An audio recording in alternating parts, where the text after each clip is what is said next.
Acre, pontualmente 7 horas da manhã. Já estamos de volta com o segundo bloco do Bom Dia Rio Branco desta segunda-feira, hoje 20 de maio. Agradecendo sempre a sua audiência, a sua companhia. Você que desde cedo acompanha o Bom Dia Rio Branco, ou você que está ligando o seu televisor agora, eu gostaria de relembrar que todas as informações, tudo que já foi exibido no primeiro bloco do programa, você vai poder rever acessando o site www.oriobranco.net. Acesse o riobranco.net e fique por dentro de tudo aquilo que acontece no Acre, no Brasil e também no mundo. Eu estou recebendo aqui nos estúdios do Bom Dia Rio Branco o presidente da Federação das Indústrias, José Adriano. Presidente, bom dia. Seja bem-vindo ao Bom Dia Rio Branco. Obrigado, eu que agradeço mais uma vez o espaço. Presidente, na semana passada, vocês fizeram uma reunião, né? Convocaram a imprensa e lançaram ali uma campanha. Campanha Reage Indústria. Qual a finalidade e o objetivo dessa campanha? Bom, o próprio nome já traz essa intenção, né? A gente espera que haja uma reação aí de todo o setor produtivo e a indústria tem que capitanear essa provocação. Nós já estamos aí no 5º mês do ano de 2019, tivemos todos os problemas que você pode imaginar do ponto de vista do desenvolvimento nos últimos 5 anos e ficamos, de certa forma, prejudicados nas nossas propostas, porque quase sempre as lideranças políticas daquele momento passavam por dificuldade nas suas bases e o processo eleitoral contaminou muito essas definições. E agora, isso tudo represado, a gente precisa colocar isso na rua e a gente espera que a sociedade esteja junto com a gente. Quando o senhor fala de problemas de desenvolvimento nos últimos 5 anos, aí o senhor fala também do processo eleitoral, que realmente há uma paralisação em tudo. Mas aí eu lhe pergunto, se comparado 5 anos a 4 meses de gestão, por que essa campanha não foi feita lá atrás? Não existia paralisação lá atrás? Na realidade, a gente tentou diversas vezes fazer os movimentos de forma localizada. No caso do distrito, por exemplo, a gente tentou várias vezes fazer algumas reuniões, mas sempre pelo processo eleitoral as pessoas ficaram preocupadas em se manifestar ou fazer qualquer tipo de ação, achando que poderia estar dentro daquele processo prejudicando um lado ou outro. A indústria em si nunca viu dessa forma. A gente sempre esteve encaminhando os ofícios, o governo passado não deu importância, a própria prefeitura, à época, também, em processo de transição, também não deu importância. Isso deixou a gente muito, muito triste. Mas agora, com o novo governo, a gente já iniciou as conversas, a gente já encaminhou novos ofícios também, no caso do distrito, né, e do Parque Industrial. Já temos reuniões agendadas com o governo do estado, a prefeitura também, após o lançamento da nossa campanha, já enviou mensagem de que pretende conversar com a gente. Então, acho que o momento é esse, porque a sociedade encontra-se na expectativa das mudanças que todas as lideranças se comprometeram durante o processo eleitoral. E eu acho também que o governo federal já começa a contribuir um pouco com essa vantagem de fazer as mudanças que a gente precisa. Então, o setor produtivo precisa estar atento, organizado, e não é de hoje que a gente sabe que os recursos que seriam destinados para a melhoria da infraestrutura do parque industrial e do próprio distrito industrial carece de uma sinergia entre esses poderes. Quando o senhor fala do parque industrial e do distrito industrial, o senhor fez uma visita por lá, viu as condições? O que o senhor viu nessa visita? Então, há 2 anos a gente iniciou um processo de negociação com o próprio governo do estado atual. Chegamos a ter, inclusive, visitas no local lá do ex-prefeito Marcos Alexandre, que se comprometeu com a limpeza, com a questão de discutir a história da pavimentação. Fizemos uma proposta, levamos ao governo do estado através do nosso setor, junto com a CISA, para que houvesse uma proposta de pavimentação com a ajuda dos empresários, não prosperou também. E tivemos também na Procuradoria-Geral do Estado, com a intenção de montarmos um condomínio, levamos também a discussão em tese para o TCE, que viu com bons olhos, mas não prosperou, né? E aí a gente agora pretende retomar, visto que o governo atual está aberto a essa discussão, e a gente espera que a gente consiga colocar no papel, e tirar do papel, aliás, né, porque a gente já... No papel já está, né? Já está, né? E, assim, nós não temos muito o que esperar. nós precisamos ser propositivos. Então, está aí o momento da gente sentar na mesa e ver como a gente, empresário, pode ajudar, entendendo que o governo que entrou agora tem suas dificuldades e a gente espera estar trabalhando em conjunto. Parque Industrial e Distrito Industrial. O que esses dois locais representam para a economia do Estado? Pois é, como a gente tenta mostrar no vídeo para a sociedade entender, nós temos problemas de toda ordem nos dois. Mas o Parque Industrial ele foi criado como uma opção de expansão do espaço para a implantação de empresas, sobretudo do segmento industrial, que poderiam conflitar com a situação de adensamento familiar.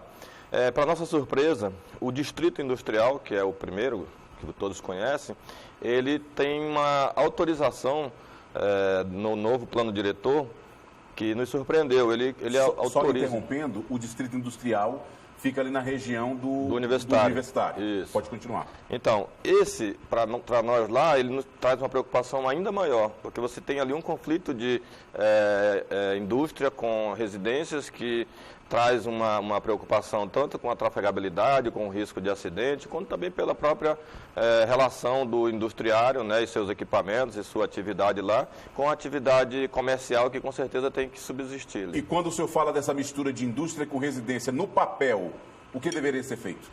Acredito que uma rediscussão daquilo que realmente é o direito de quem já chegou primeiro, que é o caso das indústrias lá, porque nós temos áreas que são de expansão e a gente fica impossibilitado. A condução do próprio trabalhador, ele também tem sua dificuldade na hora que a gente está transitando ali e já temos informações de unidades familiares construídas de forma irregular. Então isso precisa que o poder público esteja presente lá na sua fiscalização. Nós não estamos tirando o direito de ninguém, mas nós queremos rediscutir essa situação. Não dá para a gente ficar olhando, vendo a forma como está sendo adensado lá, e toda a responsabilidade fica por conta do empresário, porque na medida que o empresário comete alguma falha ou tem algum acidente, a culpa é sempre colocada para essa situação de quem está, teoricamente, no lado mais forte, né? No caso do Parque Industrial, e o Parque Industrial fica no segundo distrito, na BR-364. BR-364. Essa opção foi colocada no passado lá como um vetor de crescimento da cidade para aquele lado e, obviamente, a expansão industrial seguiria esse caminho na medida que a gente está à margem da BR e fazia todo sentido. E hoje ainda é uma boa opção. No entanto, a gente está lá, de certa forma, abandonado, que vocês podem ver pelas imagens, toda a infraestrutura do Parque Industrial, ela foi concebida e ela precisa ter alguns cuidados. Nós tivemos, de forma muito, digamos assim, amadora, alguns redimensionamentos que foram feitos lá para algumas implantações de algumas atividades. E a gente espera que haja, desde a reorganização dessa parte, onde você tem que organizar as atividades setorialmente, até mesmo a questão de segurança, limpeza, iluminação pública, coleta de lixo, tudo isso a gente está apto a discutir. Nós sabemos que lá no Parque Industrial a gente agora está muito próximo da cidade do povo, então, para você ter uma ideia, nós temos empresas saindo do distrito porque se sentem ameaçados pelo constante... Do distrito ou do parque? Do parque, desculpa. Nós temos ali proximidade com a cidade do povo e nós tivemos empresários que saíram de lá porque se sentiram ameaçados pelos constantes ataques ali de vândalos, né, e de todo tipo de violência. Isso acontecia mesmo? Aconteceu. Nós tivemos, inclusive, uma conversa o ano passado com a Secretaria de Segurança e pedimos uma providência, né, e ficou claro que a gente precisava tomar uma atitude. E nós levamos a possibilidade, inclusive, de nós trabalharmos com as nossas câmeras, cedendo para o CIOSP, porque o CIOSP tomasse conta dessa visualização, mas a gente empancou exatamente que na hora que está necessitando de uma ronda lá, essa ronda ela precisa ter um local para parar, para ir ao banheiro ou qualquer coisa desse tipo. Então a nossa proposta lá no Parque Industrial, ela passa exatamente por essas necessidades que nós levantamos à época com todo o comando da Polícia Militar, que faz essa segurança lá, e chegamos a avançar inclusive nessa discussão com os empresários. Pena que a gente não conseguiu levar adiante. Quando você fala em discussão com os empresários, não os que já estão instalados tanto no distrito quanto no Parque Industrial, mas com empresários de outros estados que poderiam se instalar aqui no Acre, qual é a maior reclamação e por que as indústrias ainda resistem muito em vir para o Acre? Bom, isso é uma coisa que está amealhado com inúmeros fatores, né? Primeiro, a economia, lógico, no país inteiro não passa por um bom momento. A indústria, por exemplo, tem retrações nos últimos 7 anos. As reações são muito tímidas. Então, primeiro que o empresário que está lá próximo dos portos de transporte, a logística muito mais favorável, toda a parte da produção de insumos também ali sendo produzido ali no centro, sul e sudeste, não atrai muito um deslocamento dessa empresa para vir para cá, se ela não tiver condições melhores. Mas nós temos outras rotas de exportação. É verdade, mas só que a nossa exportação também é uma discussão que está dentro do nosso programa Reage Indústria, que nós temos inclusive um seminário marcado com Brasil, Bolívia e Peru para o próximo 6 e 7, nós também estamos discutindo essa infraestrutura. É por isso que eu falei que são uma série de fatores. Mas para o distrito industrial mesmo, falando como você me perguntou, é difícil, um empresário não consegue atrair o outro, e não adianta que o governo não vai atrair empresário para esse estado ou para estado qualquer que seja. Precisa que a gente dê as condições através dos empresários, porque se um empresário vê que o outro está se dando bem, ele vai ter condições de vir para lá e explorar aquele nicho de mercado. É a livre concorrência, né? É o mercado que a gente chama. Mas nas condições que nós nos encontramos, se você observar, todos que estão ali estão pagando para trabalhar. Então, vai desde a segurança do nosso trabalhador, que tem que chegar cedo e sair mais tarde um pouco, até mesmo os investimentos que a gente se sente inseguro para investir. Dentro de todas as atividades que competem à Federação das Indústrias, qual está mais prejudicada, em uma situação mais complicada nos dias de hoje? Olha, a nossa atribuição de defesa de interesse ela é bem clara. No entanto, essa parte institucional, ela quase sempre está em xeque em função de posicionamentos que a gente tem que respeitar, lógico, né, dessa categoria. Então, nós temos pessoas que defendem muito o investimento na parte da logística para a exportação, mas no contraponto a gente também tem que fazer a meia-culpa que nós não temos esses produtos nessa condição de industrial para frustrar uma negociação com países como a China, por exemplo, que tudo para eles é em grande escala. Então nós temos que ter a humildade de reconhecermos o ponto onde nós estamos, né, identificar quais são esses problemas e primeiro fazer o nosso dever de casa. Porque se a gente conseguir entregar um bom produto para a sociedade acriana e tivermos condições de investimento na área de tecnologia para a gente poder, nosso produto, ter escala industrial, aí nós podemos começar a pensar em fazer essa discussão. No entanto, a gente tem que iniciar de algum ponto. E o ponto que nós estamos iniciando é a identificação do que é que o nosso cliente aqui na Bolívia e no Peru, que estão mais próximos, Rondônia ali, tem interesse nos produtos que a gente já produz em condições. E quais as tecnologias que a gente precisa incluir nos processos de industrialização dos nossos produtos para darmos essa qualidade com a escala industrial. Então, são vários fatores. A própria infraestrutura das nossas alfândegas são terríveis. Né? Nós vamos entrar com um próximo passo, a gente está falando agora do Distrito Industrial e do Parque Industrial, mas nós vamos entrar com uma próxima providência, que é a discussão exatamente dessa infraestrutura. Como é que se pode pensar em desenvolvimento do Estado se nós não olharmos para o Estado do Acre como uma boa proposta de exportação, mas pensando que Rondônia está fazendo daqui apenas um corredor, todos os outros estados vão nos utilizar como corredor e a gente não transforma esse corredor num negócio. E nem consegue desenvolver o Estado. E nem consegue desenvolver o Estado. Agora, presidente, no dia 22 vai acontecer o Seminário Técnico de Revisão do Sistema Nacional de Pesquisa de Custos e Índices da Construção Civil, o SINAP. Que seminário será esse? Bom, essa é uma outra agenda que a gente está construindo já há algum tempo. Durante muito tempo, o empresário da construção civil ele vem sendo taxado como um especulador de mercado, que o preço do metro quadrado da construção civil é o mais caro da região norte. Não, da região norte, porque já ouvi até do país. Nós somos o terceiro do país. Mas que o ideal é que nós fôssemos o primeiro, porque nós não temos que ter vergonha de colocar dentro dessa discussão que todos os insumos que produz a construção civil aqui vêm de fora. Com exceção da areia, que é uma dificuldade por ser uma areia também difícil de trabalhar, mas, sobretudo, aqueles insumos que são mais importantes para a gente conseguir fazer uma obra de qualidade. Não produz nada nesse estado, com exceção do tijolo cerâmico, o próprio a própria areia, o resto vem tudo de fora. Então, nós sabemos que o frete nesse país é o custo Brasil.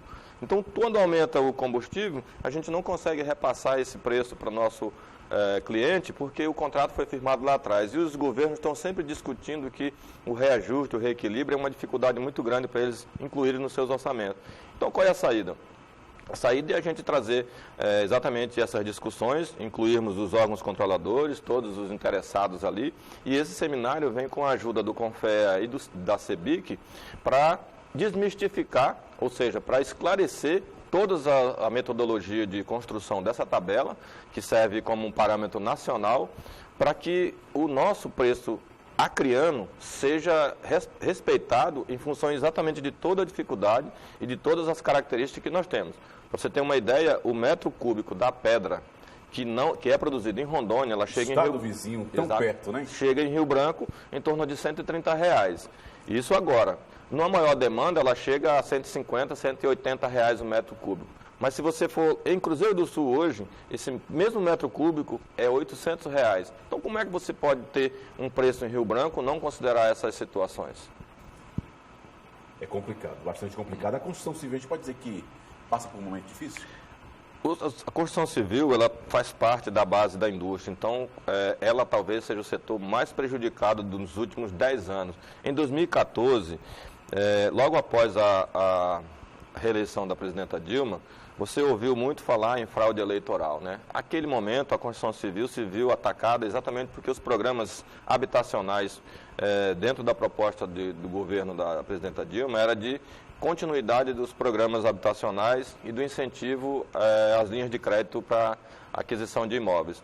E isso, logo em seguida, o ex-ministro Levi, ele simplesmente abortou. Os bancos retiraram os créditos das construtoras, considerando que a partir daquele momento, ou seja, 2 semanas depois da reeleição da Dilma, o setor da construção civil passou a ser encarado pelos bancos como setor de risco. Então você imagina, toda a cadeia produtiva, que está à base da construção civil, também sofreu o mesmo ataque. E aí você vê o setor cerâmico, o setor moveleiro, o setor madeireiro, todos eles sofrem com a mesma situação. Mas a construção civil, como é de transformação, a gente passa pelo pior momento porque perdemos esse poder de investimento em tecnologia, você passa a ter dificuldades para honrar seus compromissos. E aí o que a gente vê é uma situação de total abandono em algumas situações de obra, mas tudo a gente espera que a partir do momento que o Brasil, a nível federal, consiga aprovar a tão sonhada reforma da Previdência e a reforma tributária, que acho que seja até mais difícil do que a Previdência, a gente espera que o Brasil pegue vento, né, e o Acre consiga pegar carona nesse crescimento. O senhor acredita muito nisso? Eu não posso ser diferente, eu tenho que acreditar, senão eu já teria que fugir É a daqui. única esperança, né? Presidente, tem algo que o senhor queira acrescentar que a gente não tenha comentado aqui? Não, só agradecer mais uma vez o espaço, Tião, deixar bem claro que a Federação das Indústrias trabalha diuturnamente para que a gente consiga ver cenários diferentes, de forma melhorada, e eu acredito muito nesse estado. Nós temos um potencial muito grande, temos o nosso Fórum de Desenvolvimento que não parou, que vem discutindo todas as questões baseadas no desenvolvimento sob a ótica de várias instituições, e a gente está lá aberto a qualquer tipo de questionamento, inclusive para ajudar a gente no nosso discernimento. 7h18. Eu conversei aqui com José Adriano, presidente da Federação das Indústrias do Estado, que tomou esse café aqui comigo, que fez um bate-papo. Presidente, obrigado por sua vinda. Eu que agradeço. E sucesso. Nós vamos fazer mais um rápido intervalo comercial e já voltamos com o terceiro bloco do Bom Dia Rio Branco. Não sai daí.